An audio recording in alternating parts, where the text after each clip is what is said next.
Hi, I'm Peter Scott, and I thought today we'd have some fun with the simulation hypothesis. The idea that we're all actually in a computer simulation, like the Matrix. This is something that used to be just something that was yelled out by people rolling half naked around subway cars, but it's gotten a boost lately from people such as Elon Musk, saying that there's probably a 99% chance that we're actually in a simulation, that we are all in a computer program and everything here is not real. Where does he get off saying that? How is that? Well, if we extrapolate our current computer technology, we can see that before long we would have the capability to create such virtual realities where there would be complete fidelity of the virtual world in there, be as real as all of this, that we could simulate all of this, the senses. And that because of exponential growth of technology, we could reach the point rapidly where we could make any number of those things. And being fairly young in the universe, on this time scale of the lifespan of the universe, we could see that most of the life of the universe would be occupied with having the capability to create many, many, many virtual worlds occupied by one kind or another, I'll get to that, of beings like us thinking that they are in a reality. And so if you are in such a world that looks real, and there are many of them that aren't, and one that is, well, statistically speaking, the odds that you're in the real one are low. This seems like an unassailable argument. Let's poke at it a bit. One of the first things is that the distinction is rarely made as to whether we actually exist in the real world and are simply fooled into thinking that we're in the virtual world, or whether we are actually virtual world constructs ourselves. Now, don't get too alarmed, we're just going to have fun with this. The first scenario is the Matrix scenario, where we're actually all in some other place that's the real world, but being fed information that simulates our senses and makes us believe that all this is real.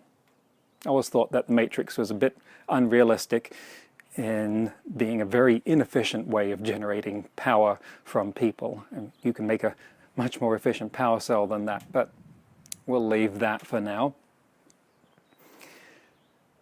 So that supposes that if we escape this reality, there is another one, a real reality, to escape to. But the other possibility is that we are actually artificial intelligences that think we are real in a world that we think is real as well, in which case there wouldn't be anything to escape to. By and large, it may not make that much difference, because if the world is this real, then is there any way of escaping it in any case? I think at this point we have to ask ourselves, well, what was the point of creating this virtual world in the first place? Who did it? Now, the real world, if this is not real, could look completely different from this. And one of the assumptions I want to question is that if the real world, if this is a simulation, created all of these digital simulations, then we're assuming that it is the same as this one. But why should that real world bear any resemblance to this one? And if I'm creating a virtual world, why do I want to make it a copy of the real one? I want to at least have some fun. Why can't I make it have, say, cartoon physics? If I'm building a virtual world, I at least want to be able to fly. I mean, Second Life has given me that for a decade.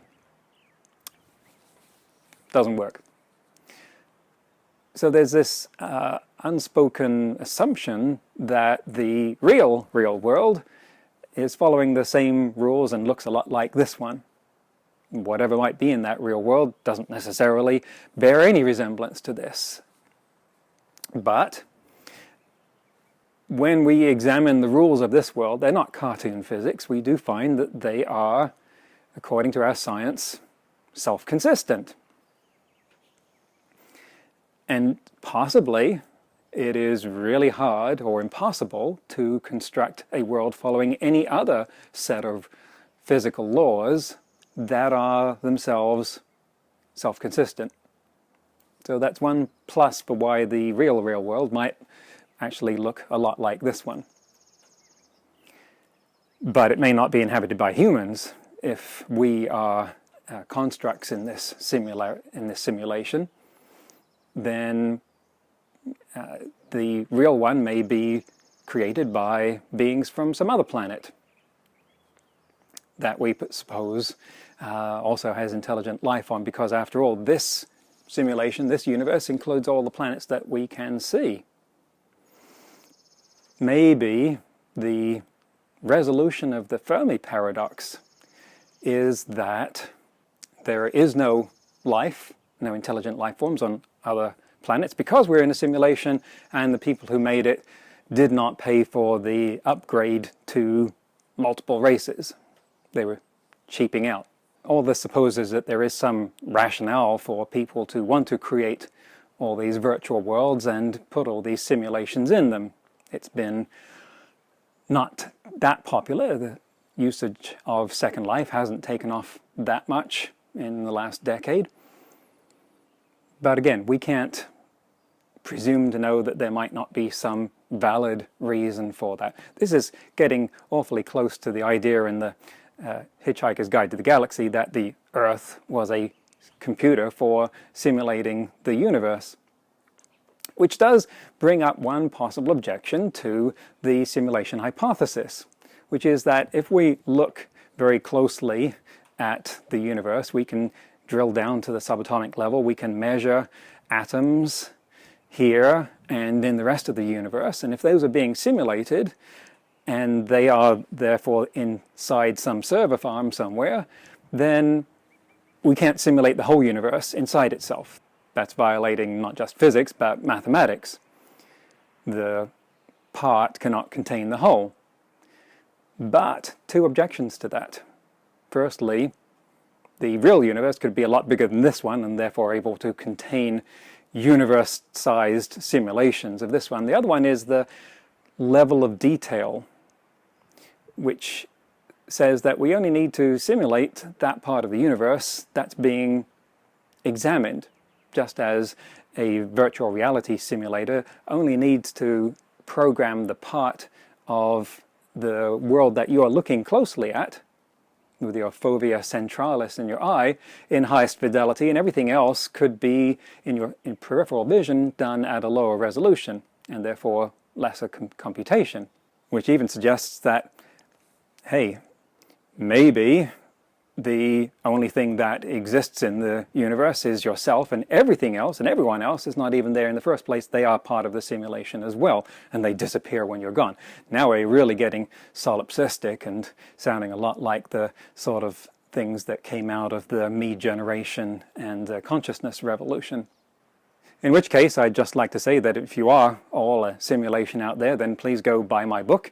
It's just moving ones and zeros around to you. For that matter, as long as we're getting philosophical, I could argue that in a simulation, history doesn't even need to exist, because everything that we hold as memories could equally well be simulations generated on the spot. The level of detail doesn't have to apply just on the spatial dimension, but also temporal. Wow, we're really getting out there, but this has gone on long enough, and I want to emphasize that this was just fun. Don't take this too seriously. Even Elon Musk, even if he believes that we are 99% likely to be in a simulation, is still going ahead with plans for backing up the human race on Mars, because ultimately, if this were a simulation, we still may not be able to get out of it. Everything here still matters. This still hurts. And besides, you don't want to end up being dragged out of a subway car somewhere. So, thank you. That's it for today.